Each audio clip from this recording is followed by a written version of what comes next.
এই সাভার থানার সাবেক সভাপতি আমার হাত দিয়ে 23 বছর আগে আমার হাতে সিগনেচার হয়েছিল জনাব জামাল উদ্দিন সরকার। এবং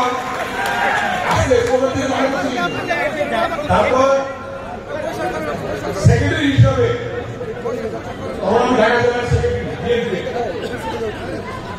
আমার হাত দিয়ে যে সেক্রেটারি হয়েছিল এই সাভার উপজেলার সাবেক নবনির্বাচিত উপজেলা চেয়ারম্যান আমিনবাজারের সাবেক চেয়ারম্যান জনাব আলহাজ কফিরউদ্দিন সাহেব এখানে উপস্থিত, সাবেক ছাত্র নেতা সিনিয়র সভাপতি ঢাকা জেলার খন্দকার মঈনুদ্দিন বিল্টু এবং উপস্থিত রয়েছেন কেরানীয় থানার সভাপতি এবং সাভার থানার সভাপতি এবং অন্যান্য নেতৃবৃন্দ, অন্যান্য আশুলিয়ার সভাপতি দেখতে পাচ্ছি সেক্রেটারি এবং অন্যান্য নেতৃবৃন্দ আছেন। আমাদের শ্রমিকদের সাধারণ সম্পাদক ঢাকা জেলার উপস্থিত আছেন এবং আরো অনেক নেতৃবৃন্দ উপস্থিত আছেন। আমি নাম বলতে গেলে অনেক বলতে হবে।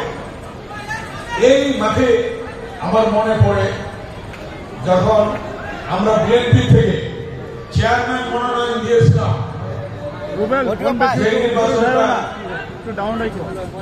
বুক চাওয়ার জন্য আমি এই মাঠে এসেছিলাম, তাই না? এই মাঠে সেদিন যারা আলহাজ জামাল উদ্দিন সরকারকে আমরা চেয়ারম্যান মনোনয়ন দিয়েছিলাম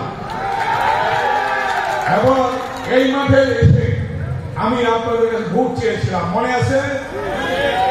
ওনার জন্য ভোট চেয়েছিলাম এই মাঠে এসে যে আপনারা সবাই একজন জনদরদী মানুষ জামাল উদ্দিন সরকারকে ভোট দেবেন, মনে আছে আপনাদের? এই মাঠে দাঁড়িয়ে আমি বলছিলাম।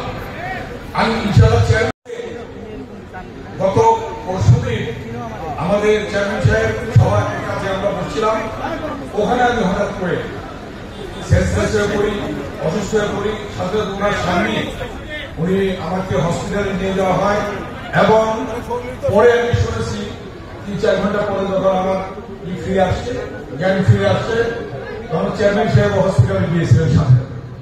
আমি কৃতজ্ঞতা প্রকাশ করি, ধন্যবাদ জানাই এবং আপনারা দোয়া করেছেন। আপনাদের দোয়ায় আজকে আল্লাহ তাআলা আমাকে এখানে এনেছে। রাত্রেও চিন্তা করতে পারি নাই যে আমি আসতে পারবো এখানে। শুধু চেয়ারম্যান সাহেব বলবো শুধু একটু হাত উঠে আসতে পারবেন আপনি, আল্লাহ এনেছে। কে আনলো? আল্লাহ, আল্লাহ তাআলা এনেছে। আমাদের সভাপতি সাহেব আমাদের আল্লাহ মহিউদ্দিন সাহেব উনিও আমার ফোন করে বলেন ভাই আসতে, আমরা অবশ্যই আসবো যদি আল্লাহ শরীরটা আমার ভালো লাগে। আজিজ সাহেব এই ইউনিয়নের সেক্রেটারি, সেও আমাকে ফোন করে বলেছেন। যাই হোক, আজকে আপনারা জানেন বাংলাদেশের বিভিন্ন ক্রান্তিকালে জনগণ যখন বিপদে পড়ে তখনই জিয়া পরিবার জনগণের পাশে দাঁড়ায়। ঠিক কিনা কথা? জবাব দিয়ে আমার সাথে 1971 সালের 25শে মার্চ যখন হানাদার বাহিনী আক্রমণ করলো রাতের অন্ধকারে, পাকিস্তানি হানাদার বাহিনী, সেদিন 25শে মার্চ রাত গেল, দিন গেল, মানুষ দিক বিদিক কি করবে তারা চিন্তা করতে পারছে